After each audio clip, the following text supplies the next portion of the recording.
Hi, I am Teacher Kath and I will be your teacher for Technology and Livelihood Education for Home Economics Cookery. First of all, I would like to welcome everyone for the school year 2021-2022. I am ready to learn. Are you? So if you're ready, let us not delay and let us proceed to our first lesson. Technology and Livelihood Education Home Economics Cookery Grade 10. Lesson 1 is performing mise en place.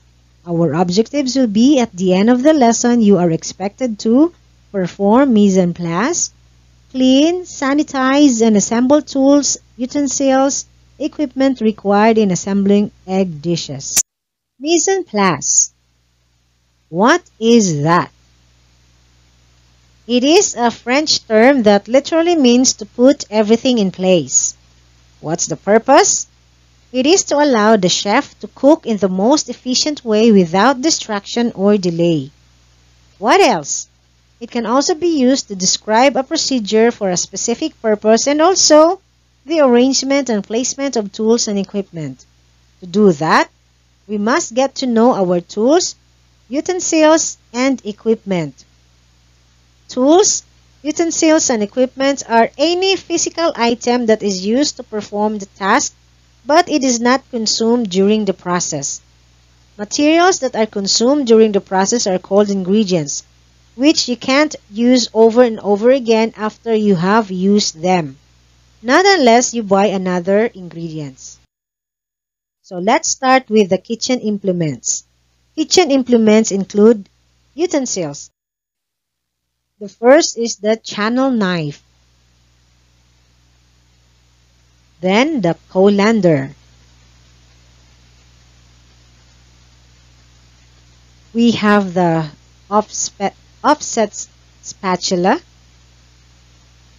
the pastry brush, scraper or rubber spatula, then the sieve, spoons, the wire whip or whisk. So the channel knife is normally used in garnishing tasks. The colander is a dish with holes of varied sizes which can be stainless steel or plastic or can be aluminum where we can drain liquid from washed fruits and vegetables. The offset spatula is a wide-bladed tool for flipping, turning, or lifting eggs from a hot surface. The pastry brush looks like a paintbrush but softer and is used to brush the surface of unbaked pastries with egg whites, egg yolk, or in short, glazing. Rubber spatula or scraper is made of plastic or rubber used to rake content of bowls and pans or flip or fold beaten eggs in batter or can be used to whip cream. Then we have the sieve, which is also called the strainer, to strain dry ingredients like flour or starches for a refined output. Then we have the spoons used for holding, mixing, stirring, and serving any kind of foods. Lastly, we have the whip or the whisk. It is used for blending ingredients like gravies, sauces, and all kinds of whips. Then we have the kitchen instruments. So example of the instruments is the egg poacher. Then we have the omelette pan. And then the measuring cup. Measuring spoon. And the mixing bowl. So the egg poacher is a dish bowl containing pit to hold an egg ready for poaching. The omelette pan is actually a frying pan usually made of cast iron and is heavier from a normal frying pan. Measuring cup and measuring spoon are used to measure liquid or solid ingredients to have a proper ratio and get best results. Saucepan for cooking sauce, and it is non-sticky, and example of it is a Teflon pan. And then we have the mixing bowl, which is a container used for mixing ingredients with smooth surfaces. It can be stainless, aluminum, or plastic. The third one is the kitchen equipment. An equipment is a piece of machinery, a functional machinery to serve its specific purpose, a device used for specific tasks in the household. So the first one is the oven, which comes in different sizes. It can be small or bigger. Then we have the electric mixer with the whisk and the refrigerator.